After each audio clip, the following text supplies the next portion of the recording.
شروع اللہ کا نام لے کر جو بڑا مہربان نہایت رحم والا ہے۔ الف لام را، یہ کتاب روشن کی آیتیں ہیں۔ ہم نے اس قرآن کو عربی میں نازل کیا ہے تاکہ تم لوگ سمجھ سکو۔ اے پیغمبر، ہم اس قرآن کے ذریعے سے جو ہم نے تمہاری طرف بھیجا ہے تمہیں ایک نہایت اچھا قصہ سناتے ہیں، اور تم اس سے پہلے بے خبر تھے۔ جب یوسف نے اپنے والد سے کہا کہ ابا، میں نے خواب میں 11 ستاروں اور سورج اور چاند کو دیکھا ہے، دیکھتا کیا ہوں کہ وہ مجھے سجدہ کر رہی ہیں۔ انہوں نے کہا کہ بیٹا، اپنے خواب کا ذکر اپنے بھائیوں سے نہ کرنا، نہیں تو وہ تمہارے حق میں کوئی چال چلیں گے۔ کچھ شک نہیں کہ شیطان انسان کا کھلا دشمن ہے، اور اسی طرح اللہ تمہیں برگزیدہ و ممتاز کرے گا اور خواب کی باتوں کی تعبیر کا علم سکھائے گا، اور جس طرح اس نے اپنی نعمت پہلے تمہارے دادا پر دادا ابراہیم اور اسحاق پر پوری کی تھی، اسی طرح تم پر اور اولاد یعقوب پر پوری کرے گا۔ بے شک تمہارا پروردگار سب کچھ جاننے والا ہے، حکمت والا ہے۔ ہاں، یوسف اور ان کے بھائیوں کے قصے میں پوچھنے والوں کے لیے بہت سی نشانیاں ہیں۔ جب انہوں نے آپس میں تذکرہ کیا کہ یوسف اور اس کا بھائی ابا کو ہم سے زیادہ پیارے ہیں، حالانکہ ہم جماعت کی جماعت ہیں، کچھ شک نہیں کہ ابا کھلی غلطی پر ہیں۔ یوسف کو یا تو جان سے مار ڈالو یا کسی ملک میں پھینک آؤ، پھر ابا کی توجہ صرف تمہاری طرف ہو جائے گی، اور اس کے بعد تم نیک لوگوں میں ہو جاؤ گے۔ ان میں سے ایک کہنے والے نے کہا کہ یوسف کو جان سے نہ مارو، کسی اندھے کنویں میں ڈال دو کہ کوئی راہگیر اسے نکال کر کسی دوسرے ملک میں لے جائے گا۔ اگر تم کو کرنا ہی ہے تو یوں کرو۔ یہ مشورہ کر کے وہ اپنے والد سے کہنے لگے کہ ابا جان، کیا سبب ہے کہ آپ یوسف کے بارے میں ہمارا اعتبار نہیں کرتے؟ حالانکہ ہم اس کے خیر خواہ ہیں، کل اسے ہمارے ساتھ بھیج دیجئے کہ خوب میوے کھائے اور کھیلے کودے، ہم اس کے نگہبان ہیں۔ انہوں نے کہا کہ یہ امر مجھے غمناک کیے دیتا ہے کہ تم اسے لے جاؤ، یعنی وہ مجھ سے جدا ہو جائے، اور مجھے یہ بھی خوف ہے کہ تم کھیل میں اس سے غافل ہو جاؤ اور اسے بھیڑیا کھا جائے۔ وہ کہنے لگے کہ اگر ہماری موجودگی میں کہ ہم ایک طاقتور جماعت ہیں اسے بھیڑیا کھا گیا تو ہم بڑے نقصان میں پڑ گئے۔ غرض جب وہ اس کو لے گئے اور اس بات پر اتفاق کر لیا کہ اس کو اندھے کنویں میں ڈال دیں، اور ہم نے یوسف کی طرف وحی بھیجی کہ ایک وقت ایسا آئے گا کہ تم انہیں ان کے اس سلوک سے آگاہ کرو گے، اور ان کو اس وحی کی کچھ خبر نہ ہوگی۔ اور یہ حرکت کر کے وہ رات کے وقت باپ کے پاس روتے ہوئے آئے، کہنے لگے کہ ابا جان، ہم تو دوڑنے اور ایک دوسرے سے آگے نکلنے میں مصروف ہو گئے اور یوسف کو اپنے اسباب کے پاس چھوڑ گئے تو اسے بھیڑیا کھا گیا، اور آپ ہماری بات کو گو ہم سچ ہی کہتے ہیں باور نہیں کریں گے۔ اور ان کے کرتے پر جھوٹ موٹ کا لہو بھی لگا لائے۔ یعقوب نے کہا کہ یوں نہیں ہے، بلکہ تم اپنے دل سے یہ بات بنا لائے ہو۔ اچھا، صبر کہ وہی خوب ہے، اور جو تم بیان کرتے ہو اس کے بارے میں اللہ ہی سے مدد چاہیے۔ اور اب اللہ کی شان دیکھو کہ اس کنویں کے قریب ایک قافلہ آوارد ہوا اور انہوں نے پانی کے لیے اپنا سقا بھیجا، تو اس نے کنویں میں ڈول لٹکایا، یوسف اس سے لٹک گئے۔ وہ بولا، زہے قسمت، یہ تو ایک لڑکا ہے، اور اس کو قیمتی سرمایہ سمجھ کر چھپا لیا۔ اور جو کچھ وہ کرتے تھے اللہ کو خوب معلوم تھا، اور انہوں نے اس کو تھوڑی سی قیمت یعنی معدود چند درہموں پر بیچ ڈالا، اور وہ اس سے بیزار ہو رہے تھے۔ اور مصر میں جس شخص نے اس کو خریدا، اس نے اپنی بیوی سے جس کا نام زلیخا تھا کہا کہ اس کو عزت و اکرام سے رکھو، عجب نہیں کہ یہ ہمیں فائدہ دے یا ہم اسے بیٹا بنا لیں۔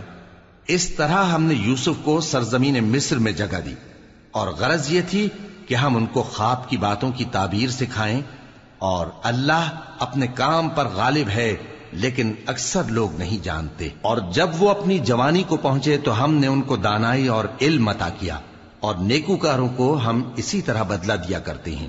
اور جس عورت کے گھر میں وہ رہتے تھے اس نے ان کو اپنی طرف مائل کرنا چاہا، اور دروازے بند کر کے کہنے لگی، یوسف جلدی آؤ۔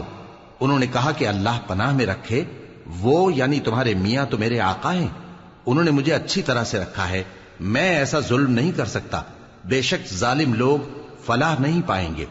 اور اس عورت نے ان کا قصد کیا اور انہوں نے اس کا قصد کیا۔ اگر وہ اپنے پروردگار کی نشانی نہ دیکھتے تو جو ہوتا سو ہوتا۔ یوں اس لیے کیا گیا کہ ہم ان سے برائی اور بے حیائی کو روک دیں، بے شک وہ ہمارے چنے ہوئے بندوں میں سے تھے۔ اور دونوں دروازے کی طرف بھاگے، آگے یوسف پیچھے زلیخا۔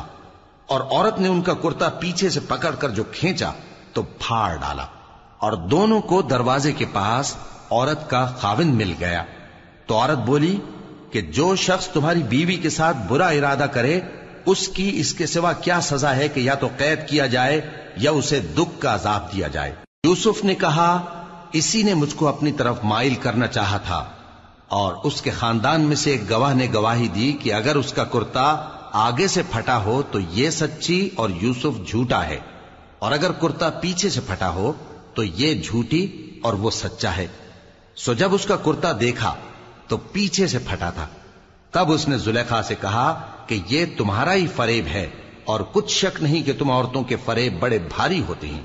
یوسف اس بات کا خیال نہ کر، اور زلیخا تو اپنے گناہ کی بخشش مانگ، بے شک خطا تیری ہی ہے۔ اور شہر میں عورتیں گفتگویں کرنے لگیں کہ عزیز کی بیوی اپنے غلام کو اپنی طرف مائل کرنا چاہتی ہے، اور اس کی محبت اس کے دل میں گھر کر گئی ہے، ہم دیکھتی ہیں کہ وہ کھلی گمراہی میں ہے۔ پھر جب زلیخا نے ان عورتوں کی گفتگو جو حقیقت میں دیدار یوسف کے لیے ایک چال تھی سنی، تو ان کے پاس دعوت کا پیغام بھیجا اور ان کے لیے ایک محفل مرتب کی، اور پھل تراشنے کے لیے ہر ایک کو ایک ایک چھری دی، اور یوسف سے کہا کہ ان کے سامنے آؤ۔ جب عورتوں نے ان کو دیکھا تو ان کا روب حسن ان پر ایسا چھا گیا کہ پھل تراشتے تراشتے اپنے ہاتھ کاٹ لیے، اور بے ساختہ بول اٹھی کہ اللہ پاک ہے، یہ آدمی نہیں، یہ تو کوئی بزرگ فرشتہ ہے۔ زلیخا نے کہا تو یہ وہی ہے جس کے بارے میں تم مجھے تانے دیتی تھیں، اور بے شک میں نے اس کو اپنی طرف مائل کرنا چاہا مگر یہ بچا رہا، اور اگر یہ وہ کام نہ کرے گا جو میں اسے کہتی ہوں تو قید کر دیا جائے گا اور ذلیل ہوگا۔ یوسف نے دعا کی کہ پروردگار، جس کام کی طرف یہ مجھے بلاتی ہیں اس کی نسبت مجھے قید پسند ہے، اور اگر تو مجھ سے ان کے فریب کو نہ ہٹائے گا تو میں ان کی طرف مائل ہو جاؤں گا اور نادانوں میں سے ہو جاؤں گا۔ پس ان کے رب نے ان کی دعا قبول کر لی اور ان سے عورتوں کا داؤں ٹال دیا، بے شک وہی تو سننے والا ہے، جاننے والا ہے۔ پھر باوجود اس کے کہ وہ لوگ ان کی بے گناہی کے نشان دیکھ چکے تھے، ان کی رائے یہی ٹھہری کہ کچھ عرصے کے لیے ان کو قید ہی کر دیں، اور ان کے ساتھ دو اور جوان بھی داخل زندہ ہوئے۔ ایک نے ان میں سے کہا کہ میں نے خواب دیکھا ہے، دیکھتا کیا ہوں کہ شراب کے لیے انگور نچوڑ رہا ہوں۔ دوسرے نے کہا کہ میں نے بھی خواب دیکھا ہے، میں یہ دیکھتا ہوں کہ اپنے سر پر روٹیاں اٹھائے ہوئے ہوں اور پرندے ان میں سے کھا رہے ہیں، تو ہمیں ان کی تعبیر بتا دیجئے کہ ہم تمہیں نیکوکار دیکھتے ہیں۔ یوسف نے کہا کہ جو کھانا تم کو ملنے والا ہے وہ آنے نہیں پائے گا کہ میں اس سے پہلے تم کو اس کی تعبیر بتا دوں گا۔ یہ ان باتوں میں سے ہے جو میرے پروردگار نے مجھے سکھائی ہیں۔ جو لوگ اللہ پر ایمان نہیں لاتے اور آخرت کا انکار کرتے ہیں، میں نے ان کا مذہب چھوڑ دیا ہے، اور میں اپنے باپ دادا ابراہیم اور اسحاق اور یعقوب کے مذہب پر چلتا ہوں۔ ہمیں شایع نہیں ہے کہ کسی چیز کو اللہ کے ساتھ شریک بنائیں، یہ اللہ کا فضل ہے ہم پر بھی اور لوگوں پر بھی، لیکن اکثر لوگ شکر نہیں کرتے۔ اے میرے قید خانے کے رفیقو، بھلا کئی جدا جدا آقا اچھے یا اللہ جو اکیلا ہے سب پر غالب ہے؟ جن چیزوں کی تم اللہ کے سوا پرستش کرتے ہو وہ صرف نام ہی نام ہیں جو تم نے اور تمہارے باپ دادا نے رکھ لیے ہیں، اللہ نے ان کی کوئی سند نازل نہیں کی۔ سن رکھو کہ اللہ کے سوا کسی کی حکومت نہیں ہے، اس نے ارشاد فرمایا ہے کہ اس کے سوا کسی کی عبادت نہ کرو، یہی سیدھا دین ہے، لیکن اکثر لوگ نہیں جانتے۔ اے میرے قید خانے کے رفیقو، تم میں سے ایک جو پہلا خواب بیان کرنے والا ہے وہ تو اپنے آقا کو شراب پلایا کرے گا، اور جو دوسرا ہے وہ سولی دیا جائے گا، اور پرندے اس کا سر نوچ کھائیں گے۔ جو بات تم مجھ سے پوچھتے تھے وہ فیصل ہو چکی ہے، اور ان دونوں میں سے جس کی نسبت یوسف نے خیال کیا کہ وہ رہائی پا جائے گا، اس سے کہا کہ اپنے آقا سے میرا ذکر بھی کر دینا۔ پھر شیطان نے اسے ان کا اپنے آقا سے ذکر کرنا بھلا دیا، اور یوسف کئی برس قید خانے ہی میں رہے۔ اور بادشاہ نے کہا کہ میں نے خواب دیکھا ہے، دیکھتا کیا ہوں کہ 7 موٹی گائیں ہیں جن کو 7 دبلی گائیں کھا رہی ہیں، اور 7 خوشے سبز ہیں اور 7 خشک۔ اے درباریو، اگر تم خوابوں کی تعبیر دے سکتے ہو تو مجھے میرے خواب کی تعبیر بتاؤ۔ انہوں نے کہا یہ خواب تو پریشان خیالی سے ہیں، اور ہمیں ایسے خوابوں کی تعبیر نہیں آتی۔ اور وہ شخص جو دونوں قیدیوں میں سے رہائی پا گیا تھا اور جسے مدت کے بعد وہ بات یاد آ گئی، بول اٹھا کہ میں آپ کو اس کی تعبیر لا بتاتا ہوں، مجھے قید خانے جانے کی اجازت دیجیے۔ غرض وہ یوسف کے پاس آیا اور کہنے لگا، یوسف، اے بڑے سچے یوسف، ہمیں اس خواب کی تعبیر بتائیے کہ 7 موٹی گایوں کو 7 دبلی گائیں کھا رہی ہیں، اور 7 خوشے سبز ہیں اور 7 سوکھے، تاکہ میں لوگوں کے پاس واپس جا کر تعبیر بتاؤں۔ عجب نہیں کہ وہ تمہاری قدر جانے۔ انہوں نے کہا کہ تم لوگ 7 سال متواتر کھیتی کرتے رہو گے، تو جو غلہ کاٹو تو تھوڑے سے غلے کے سوا جو کھانے میں آئے باقی کو خوشوں میں ہی رہنے دینا۔ پھر اس کے بعد خشک سالی کے 7 سخت سال آئیں گے کہ جو غلہ تم نے جمع کر رکھا ہوگا وہ سب کو کھا جائیں گے، صرف وہی تھوڑا سا رہ جائے گا جو تم احتیاط سے رکھ چھوڑو گے۔ پھر اس کے بعد ایک ایسا سال آئے گا کہ خوب مے برسے گا اور لوگ اس میں رس نچوڑیں گے۔ اور یہ تعبیر سن کر بادشاہ نے حکم دیا کہ یوسف کو میرے پاس لے آؤ۔ سو جب قاصد ان کے پاس گیا تو انہوں نے کہا کہ اپنے آقا کے پاس واپس جاؤ اور اس سے پوچھو کہ ان عورتوں کا کیا حال ہے جنہوں نے اپنے ہاتھ کاٹ لیے تھے، بے شک میرا پروردگار ان کے فریب سے خوب واقف ہے۔ بادشاہ نے عورتوں سے پوچھا کہ تمہارا کیا قصہ تھا جب تم نے یوسف کو اپنی طرف مائل کرنا چاہا؟ سب بول اٹھیں کہ اللہ پاک ہے، ہم نے اس میں کوئی برائی معلوم نہیں کی۔ عزیز کی بیوی نے کہا، اب سچی بات تو ظاہر ہو ہی گئی ہے، اصل یہ ہے کہ میں نے اس کو اپنی طرف مائل کرنا چاہا تھا اور وہ بے شک سچا ہے۔ یوسف نے کہا کہ میں نے یہ بات اس لیے پوچھی ہے کہ عزیز کو یقین ہو جائے کہ میں نے اس کی پیٹھ پیچھے اس کی امانت میں خیانت نہیں کی، اور اللہ خیانت کرنے والوں کی چال کو چلنے نہیں دیتا، اور میں اپنے آپ کو پاک صاف نہیں کہتا، کیونکہ نفس امارہ انسان کو برائی ہی سکھاتا رہتا ہے، مگر یہ کہ میرا پروردگار رحم فرمائے، بے شک میرا پروردگار بخشنے والا ہے، مہربان ہے۔ اور بادشاہ نے حکم دیا کہ اسے میرے پاس لاؤ، میں اسے اپنا مصاحب خاص بناؤں گا۔ پھر جب ان سے گفتگو کی تو کہا کہ آج سے تم ہمارے ہاں صاحب منزلت ہو اور صاحب اعتبار ہو۔ یوسف نے کہا، مجھے زرعی پیداوار پر مقرر کر دیجئے، کیونکہ میں حفاظت بھی کر سکتا ہوں اور اس کام سے واقف بھی ہوں۔ اس طرح ہم نے یوسف کو ملک مصر میں جگہ دی اور وہ اس ملک میں جہاں چاہتے تھے رہتے تھے۔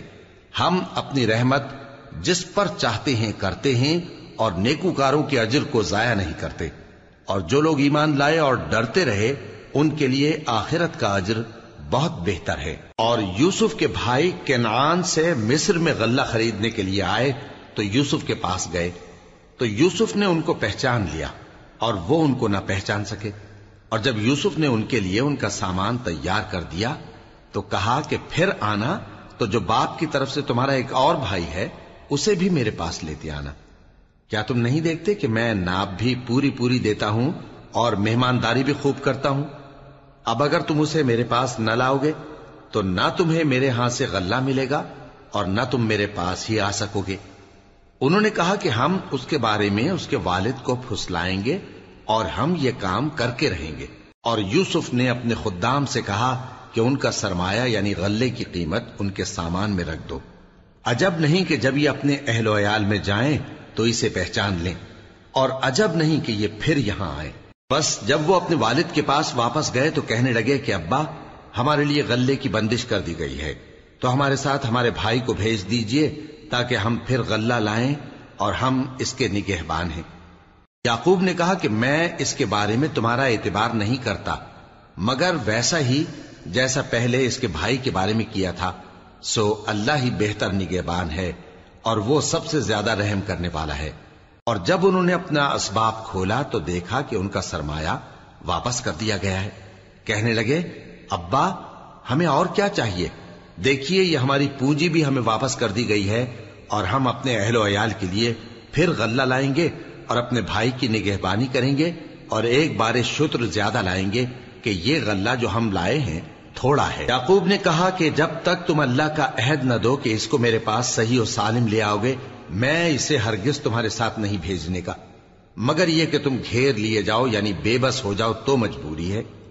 پس جب انہوں نے والد کو اپنا قول دیا تو یعقوب نے کہا کہ جو قول و قرار ہم کر رہے ہیں اس کا اللہ ضامن ہے، اور فرمایا کہ اے میرے بیٹو، ایک ہی دروازے سے داخل نہ ہونا بلکہ جدا جدا دروازوں سے داخل ہونا، اور میں اللہ کی تقدیر کو تو تم سے روک نہیں سکتا. بے شک حکم اللہ ہی کا ہے، میں اسی پر بھروسہ رکھتا ہوں اور اہل توکل کو اسی پر بھروسہ رکھنا چاہیے. اور جب وہ ان مقامات سے داخل ہوئے جہاں جہاں سے داخل ہونے کے لیے ان کے والد نے ان سے کہا تھا، تو وہ تدبیر اللہ کے حکم کو ذرا بھی ٹال نہیں سکتی تھی. ہاں، وہ یعقوب کے دل کی خواہش تھی جو انہوں نے پوری کی تھی.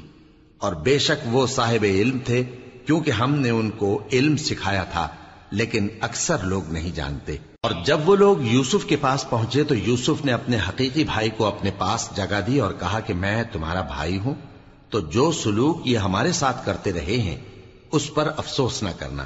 پھر جب ان کا اسباب تیار کر دیا تو اپنے بھائی کے تھیلے میں آپ خورا رکھ دیا. پھر جب وہ آبادی سے باہر نکل گئے تو ایک پکارنے والے نے آواز دی کہ قافلے والو، تم تو چور ہو. وہ ان کی طرف متوجہ ہو کر کہنے لگے کہ تمہاری کیا چیز کھوئی گئی ہے؟ وہ بولے کہ بادشاہ کا کٹورا کھویا گیا ہے، اور جو شخص اس کو لے کے آئے اس کے لیے ایک بار شتر انعام، اور میں اس کا ضامن ہوں. وہ کہنے لگے کہ اللہ کی قسم، تم کو معلوم ہے کہ ہم اس ملک میں اس لیے نہیں آئے کہ خرابی کریں اور نہ ہم چوری کیا کرتے ہیں. وہ بولے کہ اگر تم جھوٹے نکلے یعنی چوری ثابت ہوئی تو اس کی سزا کیا؟ انہوں نے کہا کہ اس کی سزا یہ کہ جس کے تھیلے میں وہ دستیاب ہو وہی اس کا بدل قرار دیا جائے. ہم ظالموں کو یہی سزا دیا کرتی ہیں. پھر یوسف نے اپنے بھائی کے تھیلے سے پہلے ان کے تھیلوں کو دیکھنا شروع کیا، پھر اپنے بھائی کے تھیلے میں سے اس کو نکال لیا. اس طرح ہم نے یوسف کے لیے تدبیر کی، ورنہ بادشاہ کے قانون کے مطابق وہ اپنے بھائی کو لے نہیں سکتے تھے مگر یہ کہ اللہ چاہے. ہم جس کے چاہتے ہیں درجے بلند کرتے ہیں، اور ہر علم والے سے بڑھ کر ایک بڑا علم والا ہے. برادران یوسف نے کہا کہ اگر اس نے چوری کی ہو تو کچھ عجب نہیں کہ اس کے ایک بھائی نے بھی پہلے چوری کی تھی، مگر یوسف نے اس بات کو اپنے دل میں مخفی رکھا اور ان پر ظاہر نہ ہونے دیا. یعنی زیر لب کہا کہ تم بڑے برے ہو، اور جو تم بیان کرتے ہو اللہ اسے خوب جانتا ہے. وہ کہنے لگے کہ اے عزیز، اس کے والد بہت بوڑھے ہیں اور اس سے بہت محبت رکھتے ہیں، تو اس کو چھوڑ دیجئے اور اس کی جگہ ہم میں سے کسی کو رکھ لیجئے. ہم دیکھتے ہیں کہ آپ احسان کرنے والے ہیں. یوسف نے کہا کہ اللہ پناہ میں رکھے کہ جس شخص کے پاس ہم نے اپنی چیز پائی ہے اس کے سوا کسی اور کو پکڑ لیں. ایسا کریں تو ہم بڑے بے انصاف ہیں. آخر جب وہ اس سے نا امید ہو گئے تو الگ ہو کر صلاح کرنے لگے. سب سے بڑے نے کہا کیا تم نہیں جانتے کہ تمہارے والد نے تم سے اللہ کا عہد لیا ہے، اور اس سے پہلے بھی تم یوسف کے بارے میں قصور کر چکے ہو؟ تو جب تک والد صاحب مجھے اجازت نہ دیں میں تو اس جگہ سے ہلنے کا نہیں. یا اللہ میرے لیے کوئی فیصلہ کرے، اور وہ سب سے بہتر فیصلہ کرنے والا ہے. تم سب والد صاحب کے پاس واپس جاؤ اور کہو کہ ابا، آپ کے صاحبزادے نے وہاں جا کر چوری کی، اور ہم نے تو اپنی دانست کے مطابق آپ سے اس کے لے آنے کا عہد کیا تھا، مگر ہم غیب کی باتوں کے جاننے اور یاد رکھنے والے تو نہیں تھے. اور جس بستی میں ہم ٹھہرے تھے وہاں سے یعنی اہل مصر سے اور جس قافلے میں آئے ہیں اس سے دریافت کر لیجئے، اور ہم اس بیان میں بالکل سچے ہیں. جب انہوں نے یہ بات یعقوب سے آ کر کہی تو انہوں نے کہا کہ حقیقت یوں نہیں ہے، بلکہ یہ بات تم نے اپنے دل سے بنا لی ہے، تو صبر ہی بہتر ہے. عجب نہیں کہ اللہ ان سب کو میرے پاس لے آئے، بے شک وہ علم والا ہے، حکمت والا ہے. اور ان کے پاس سے چلے گئے اور کہنے لگے کہ ہائے افسوس یوسف پر، ہائے افسوس. اور رنج و الم میں ان کی آنکھیں سفید ہو گئیں اور ان کا دل غم سے بھر رہا تھا. بیٹے کہنے لگے کہ واللہ آپ تو یوسف کو اسی طرح یاد ہی کرتے رہیں گے یہاں تک کہ آپ گھل جائیں گے یا جان ہی دے دیں گے. انہوں نے کہا کہ میں تو اپنے غم و اندوہ کا اظہار اللہ سے کرتا ہوں، اور اللہ کی طرف سے وہ باتیں جانتا ہوں جو تم نہیں جانتے. اے بیٹو، یوں کرو کہ ایک دفعہ پھر جاؤ اور یوسف اور اس کے بھائی کو تلاش کرو، اور اللہ کی رحمت سے نا امید نہ ہونا کہ اللہ کی رحمت سے تو کافر لوگ ہی نا امید ہوا کرتے ہیں. پھر جب وہ یوسف کے پاس گئے تو کہنے لگے کہ اے عزیز، ہمیں اور ہمارے اہل و عیال کو بڑی تکلیف ہو رہی ہے، اور ہم یہ تھوڑا سا سرمایہ لائے ہیں، آپ ہمیں اس کے عوض پورا غلہ دے دیجئے اور ہم پر خیرات کیجئے کہ اللہ خیرات کرنے والوں کو ثواب دیتا ہے. یوسف نے کہا تمہیں معلوم ہے کہ جب تم نادانی میں پھنسے ہوئے تھے تو تم نے یوسف اور اس کے بھائی کے ساتھ کیا کیا تھا؟ وہ بولے کیا واقعی تم ہی یوسف ہو؟ انہوں نے کہا ہاں میں یوسف ہوں، اور بن یامین کی طرف اشارہ کر کے کہنے لگے یہ میرا بھائی ہے، اللہ نے ہم پر بڑا احسان کیا ہے، جو شخص اللہ سے ڈرتا اور صبر کرتا ہے تو اللہ نیکوکاروں کا اجر ضائع نہیں کرتا۔ وہ بولے اللہ کی قسم اللہ نے تم کو ہم پر فضیلت بخشی ہے اور بے شک ہم خطا کار تھے۔ یوسف نے کہا کہ آج کے دن تم پر کوئی ملامت نہیں، اللہ تم کو معاف کرے اور وہ سب سے بڑھ کر رحم کرنے والا ہے۔ یہ میرا کرتا لے جاؤ، پھر اسے والد صاحب کے منہ پر ڈال دینا تو وہ بینا ہو جائیں گے، اور اپنے تمام اہل و عیال کو میرے پاس لے آؤ۔ اور جب قافلہ مصر سے روانہ ہوا تو ان کے والد کہنے لگے کہ اگر مجھ کو یہ نہ کہو کہ بوڑھا بہک گیا ہے تو مجھے تو یوسف کی بو آ رہی ہے۔ وہ بولے کہ واللہ آپ اسی قدیم غلطی میں مبتلا ہیں۔ مگر جب خوشخبری دینے والا آ پہنچا تو اس نے کرتا ان کے منہ پر ڈال دیا، سو وہ بینا ہو گئے اور بیٹوں سے کہنے لگے کیا میں نے تم سے نہیں کہا تھا کہ میں اللہ کی طرف سے وہ باتیں جانتا ہوں جو تم نہیں جانتے؟ بیٹوں نے کہا کہ ابا ہمارے لیے ہمارے گناہ کی مغفرت مانگیے، بے شک ہم خطا کار تھے۔ فرمایا میں اپنے پروردگار سے تمہارے لیے بخشش مانگوں گا، بے شک وہ بخشنے والا ہے، مہربان ہے۔ پھر جب یہ سب لوگ یوسف کے پاس پہنچے تو انہوں نے اپنے والدین کو اپنے پاس جگہ دی اور کہا مصر میں داخل ہو جائیے، اللہ نے چاہا تو امن و امان سے رہیے گا۔ اور اپنے والدین کو تخت پر بٹھایا اور سب ان کے آگے سجدے میں گر پڑے۔ اور اس وقت یوسف نے کہا ابا جان یہ میرے اس خواب کی تعبیر ہے جو میں نے پہلے بچپن میں دیکھا تھا، میرے پروردگار نے اسے سچ کر دیا اور اس نے مجھ پر بہت سے احسان کیے ہیں کہ مجھ کو قید خانے سے نکالا، اور اس کے بعد کہ شیطان نے مجھ میں اور میرے بھائیوں میں فساد ڈال دیا تھا آپ کو گاؤں سے یہاں لایا۔ بے شک میرا پروردگار جو چاہتا ہے تدبیر سے کرتا ہے، وہ علم والا ہے، حکمت والا ہے۔ جب یہ سب باتیں ہو لیں تو یوسف نے اللہ سے دعا کی کہ اے میرے پروردگار تو نے مجھ کو حکومت سے نوازا اور خوابوں کی تعبیر کا علم بخشا۔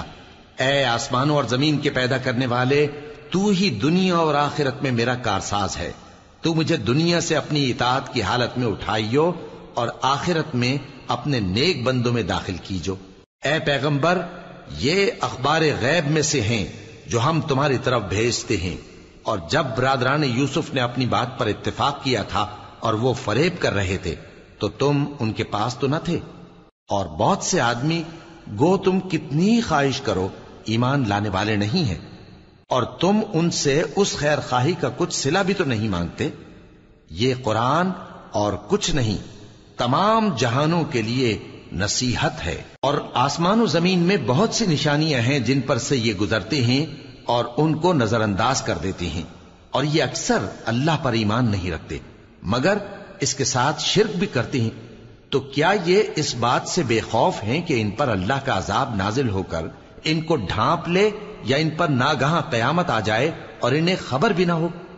کہہ دو میرا رستہ تو یہ ہے، میں اللہ کی طرف بلاتا ہوں سمجھ بوجھ کر، میں بھی لوگوں کو اللہ کی طرف بلاتا ہوں اور میرے پیراؤ بھی، اور اللہ پاک ہے اور میں شرک کرنے والوں میں سے نہیں ہوں۔ اور ہم نے تم سے پہلے بستیوں کے رہنے والوں میں سے مرد ہی بھیجے تھے جن کی طرف ہم وہی بھیجتے تھے۔ کیا ان لوگوں نے ملک میں سیر و سیاحت نہیں کی کہ دیکھ لیتے کہ جو لوگ ان سے پہلے تھے ان کا انجام کیا ہوا؟ اور متقیوں کے لیے آخرت کا گھر بہت اچھا ہے، کیا تم سمجھتے نہیں؟ یہاں تک کہ جب پیغمبر نا امید ہو گئے اور انہوں نے خیال کیا کہ اپنی نصرت کے بارے میں جو بات انہوں نے کہی تھی اس میں وہ سچے نہ نکلے، تو ان کے پاس ہماری مدد آ پہنچی، پھر جسے ہم نے چاہا بچا دیا، اور ہمارا عذاب اتر کر گناہگار لوگوں سے پھیرا نہیں کرتا۔ ان کے قصے میں عقل مندوں کے لیے عبرت ہے۔ یہ قرآن ایسی بات نہیں ہے جو اپنے دل سے بنائی گئی ہو، بلکہ جو کتابیں اس سے پہلے نازل ہوئی ہیں ان کی تصدیق کرنے والا ہے اور ہر چیز کی تفصیل کرنے والا، اور مومنوں کے لیے ہدایت اور رحمت ہے۔